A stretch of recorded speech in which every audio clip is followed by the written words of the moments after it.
Pemirsa pendengar radio di Jawa Barat, selamat berjumpa dalam Bincang Radio persembahan PRSSNI Jawa Barat. Saya Ganang Parto, pembawa acara, dan saya memiliki tamu istimewa pada kesempatan Bincang Radio kali ini. Saya akan langsung berjumpa dengan narasumber saya yang pertama. Saya sapa sejawat saya, rekan Gilang Pambudi. Apa kabar? Baik Pak, sehat. Senang sekali bisa ketemu dengan Mas Gilang. Oh tentu, saya Mas Gilang senang. juga pernah menjadi host di sini. Nah, hari ini Betul. bertugas sebagai narasumber justru. Yes. Kebalikannya. Siap Pak. Narasumber saya kedua adalah Zahra Amalia Putri. Apa kabar? Alhamdulillah baik Pak. Sehat ya? Sehat. Senang sekali Zahra mau hadir ke studio podcast digital PRSSNI Jawa Barat. Ya. Pemirsa, tanggal 13 Februari diperingati dan dirayakan sebagai Hari Radio Sedunia, World Radio Day.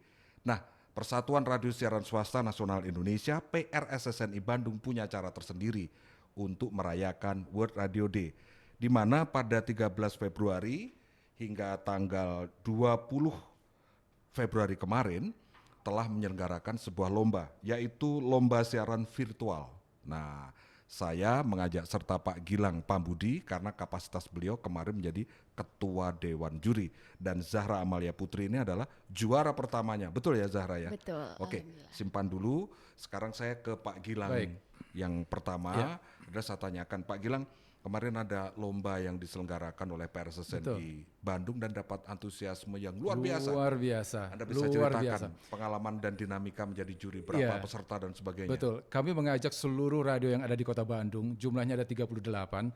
Kita kumpulkan para pemimpinnya, para SM-nya untuk kemudian dikasih gambaran wawasan tentang acara ini. Kami ingin mengajak seluruh pendengar dari masing-masing radio itu untuk terlibat. Dan akhirnya kemudian setiap seleb-seleb lokal yang ada jadi penyiar utama di radio itu membuat semacam rekaman untuk role model. Oke. Bagaimana mereka untuk mencontohkan cara bersiaran versi mereka. Tentu dari berbagai jenis radio yang ada dengan format yang beragam itu, ada yang versi dangdut dengan nyablaknya, dengan ada versi anak muda yang lebih ya tentu dengan gaya anak mudanya, atau dewasa atau macam-macam, semuanya dengan gayanya masing-masing.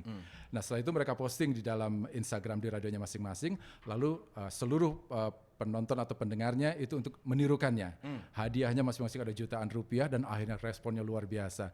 Kami mendapatkan sampai batas akhir waktu kami tutup itu masih terus mengalir orang-orang yang ikut ambil bagian. Berapa Tapi yang sekali telah lagi terpaksa. mengirimkannya? Total itu ada 127. Dan itu sudah di stop. Itu stop. Kalau seandainya masih ada waktu. Itu pasti akan bablas terus. Jadi itu masih terus angkanya nanjak terus. Saya lupa angka terakhirnya karena sampai tadi malam juga masih banyak orang yang untuk ngirim baru mengirimkan. Padahal kemarin para pemenang sudah mendapatkan hadiah. Betul, itu kan luar biasa. Jadi kami merasakan bahwa ternyata animo masyarakat khususnya pendengar radio untuk menjadi atau mencoba memiliki figur menjadi seorang penyiar berhadapan dengan cara bersiaran yang baik itu luar biasa. Dan kita berharap bahwa sasaran dari acara ini yaitu Gen Z atau Gen Z itu akan mereka terpapar untuk makin suka dengan radio atau bahkan hidup di radio, hidup dalam industri radio, kira-kira gitu Pak. Ya, sebagai ketua Dewan Juri tentu memiliki tim. Siapa saja yang kemarin terlibat? Ada 5 orang terlibat, tentu saya sebagai ketuanya. Lalu ada Joan kawan baik kita itu ada dari 8 Radio sekaligus mewakili PRSSNI. Lalu ada Fauzi dari PRFM itu mewakili dari tim kawan-kawan di Radio Berita. Lalu juga ada Fasa radio anak muda juga itu dari Urban. Dan terakhir Adri dari Radio Dahlia mewakili dari radio genrenya dangdut Pak. Kira-kira begitu. Nah, faktor apa saja yang kemarin yang menjadi penilaian Dewan Juri sampai akhirnya ketemu pemenang 1, 2, 3, favorit 1, 2? Kami memiliki banyak faktor membuat kami juga terpaksa harus antar buka mata dan tutup mata untuk mendengarkan respon mereka, Pak. Susah. Agak susah juga karena bagi kami ini orang radio, kami ini orang auditif yang harus mendengarkan suara sebenarnya untuk menilai secara jernih. Tetapi karena ini memiliki format Instagram atau remix di Instagram, buat kami juga harus tetap membuka mata, mereka melihat penampilan mereka, cara bertutur, menatap mata, kamera dan lain sebagainya. Yang pertama yang dinilai adalah intonasi, itu yang paling penting. Yang kedua artikulasi, lalu ada power, ada smiling voice. Nilai-nilai yang semua yang bisa terukur dengan parameter kami bisa nilai. Yang agak sulit kami nilai adalah tentang smiling voice. Ini sifatnya sangat pribadi sekali. Jangan-jangan smiling voice versi dia memang begitu. Tapi kami nggak mendapatkan smiling voice versi kami di kuping dan hati kami gitu ya. Nah, ini yang kemudian akhirnya menjadi banyak perbedaan angkanya. Ada beberapa juri yang kemudian memberikan nilai yang cukup besar pada Smiling Voice versi dia, tapi ada juga yang ada juri yang sangat rendah untuk juri yang lainnya gitu ya. Kalau soal artikulasi, intonasi, kejelasan dan lain sebagainya itu masih bisa power masih bisa diukur. Tapi untuk Smiling Voice itu yang. Tapi sekali lagi bahwa radio itu memang radio yang diharapkan orang bisa memikat kupingnya itu dengan Smiling Voice yang enak gitu loh Pak. Dari ratusan itu sekiranya kita tidak ngomong mana yang jadi juaranya. Sekiranya layakkah mereka suatu saat akan menggantikan kita sebagai broadcaster atau penyiar? Layak sekali Pak, layak sekali. Menurut saya layak sekali. Intinya begini, bahwa ketika mereka mau untuk menirukan penyiar favorit mereka itu untuk menirukan gaya beradlib semacam begitu, itu udah luar biasa sekali Pak. Luar biasa. Jarang ada orang yang mau merelakan timelinenya terisi dengan gaya siaran dia. Dia bukan penyiar Pak, dia bukan orang radio, dia tidak hidup di industri radio. Tapi dia mau memposting gaya dia bersiaran di timeline dia, di lini masa dia, dan dilihat oleh followernya, itu bukan sebuah pekerjaan ringan Pak. Itu butuh mental yang kuat juga. Dan saya sebagai ketua juri mewakili 4 kawan yang lainnya juga saya menganggap bahwa saya menyatakan sesungguhnya mereka ini adalah para juara loh Pak. Para juara mereka. Jadi terbaik di antara paling baik. Itu sebenarnya. Dia kira-kira begitu. Kemarin tadi malam yang kita umumkan pemenangnya sesungguhnya mereka yang terbaik. Yang terbaik Pak. Jadi mereka sebenarnya adalah orang-orang yang kalau dipoles sedikit saja sudah layak menjadikan penyiar atau broadcaster. Saya setuju dengan Bapak bahwa ketika mereka dipoles dihadirkan satu orang sebagai tutor, sebagai coach untuk di coaching announcing skillnya, udah Pak, kita tergantikan Pak.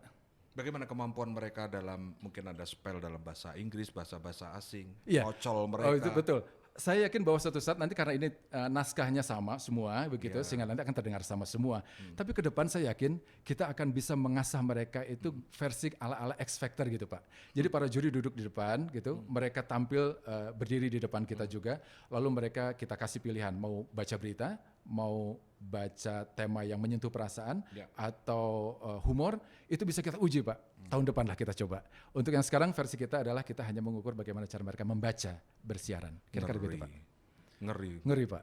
Tantangannya makin besar. Tantangannya makin besar Pak ke depannya. Oke. Pak Gilang tahan dulu. Mas Gilang tahan dulu karena kita punya pemenang pertama atau juara satunya yang sudah kita hadirkan ke studio digital PRSSNI. Kita ingin tahu. Zahra Amalia Putri, mahasiswi komunikasi dan penyiaran Islam semester 8 UIN Sunan Gunung Jati Bandung. Tapi kamu katanya tidak berasal dari Bandung. Benar, saya dari Bekasi. Dari Bekasi, kabupaten atau kota Bekasi? Kota Bekasi. Dari kota Bekasi, jadi ini Betawi. Betawian ya. Betawian. Oke, Zahra, apa yang terbayang dalam benak kamu ketika pertama kali untuk mengikuti lomba ini? Menurut saya ini sangat amat menyenangkan sekali karena saya pribadi suka mengikuti challenge baik itu siaran ataupun voice over. Jadi saya suka cari informasi sendiri di Instagram itu dari hashtag kayak gitu. Cuman kemarin mungkin memang ketika saya cari gitu ya, udah nggak ada lagi tuh lomba-lomba baru. Tapi teman saya ada yang ngupload. Nah mereka ini ngupload lomba dari PRSSNI ini. Nah akhirnya saya tertarik untuk mencoba dan saya telusuri lagi. Saya lihat, wah ternyata ini kolaborasi. Maksudnya tuh banyak penyiar-penyiar dari radio di Bandung gitu. Tinggal milih yang mana versinya. Iya benar. Role modelnya tuh udah banyak. Jadi saya tinggal menyocokkan suara saya dan pembawaan saya tuh yang mana ya kira-kira lebih dekat cocok. Ke siapa? Iya benar. Akhirnya pilihanmu? Radio mana? Mara FM. Oh Mara FM. Dewasa. Oh dewasa ya. Anak muda sekarang Pak? Anak muda ya? Anak muda Mara sekarang? Atau dewasa awal? Dewasa awal, ya. Iya saya Sebentar. Akhirnya menentukan gaya Mara FM. Emang sudah mencoba yang lain, yang gaya anak-anak muda atau dangdut? Udah. Terus gimana, belepotan atau kecapean? Atau apa yang sensasi yang muncul, Zahra? Saya boleh sebut nama? Boleh lah. Untuk saya waktu itu pernah nyoba gaya siarannya Teh Putri Barbie. Oke. Oh Dahlia dong. Dahlia dong. Super heboh. Jujur saya keteteran karena energi saya tidak sebesar itu untuk siaran. Jadi kayaknya nggak di sini.